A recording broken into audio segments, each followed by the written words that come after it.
केनता माछ मैंने पूरा डुली खेत रू पूरा बाहरी कर पले रोड के इना देखी पारते राति वर्षा है जे यादे सकाल 7 बजे पूरा माछ मैंने पूरा डुली रू पूरा रोड के पले सब माछ धरवा लगे पले आमर घरटा मैंने मोर कका बुआ मैंने यहाँ देखी पारते इन पूरा ये रोड तरान आमर इन खेत अच्छे जमीन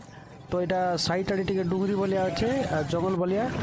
तो से ना देखी पारे राति वर्षा पूरा टे केना बेले छोट बन टाइप गोटे ऊपर अच्छे तो से पैन पूरी गला बोले माछ चाष भी कराई तो से माछ मैंने कहाँ हो पूरा पैन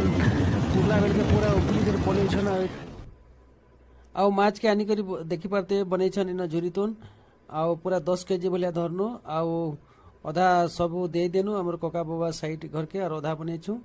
आउ इटा देखमा खामा केंदा लाଗୁଛି वर्षा दिन झुरी तो बढ़िया लगुचे झुरीतुन बढ़िया लगुचे आ तोते केंदा लगुचे कदर केंदा लगुचे जी।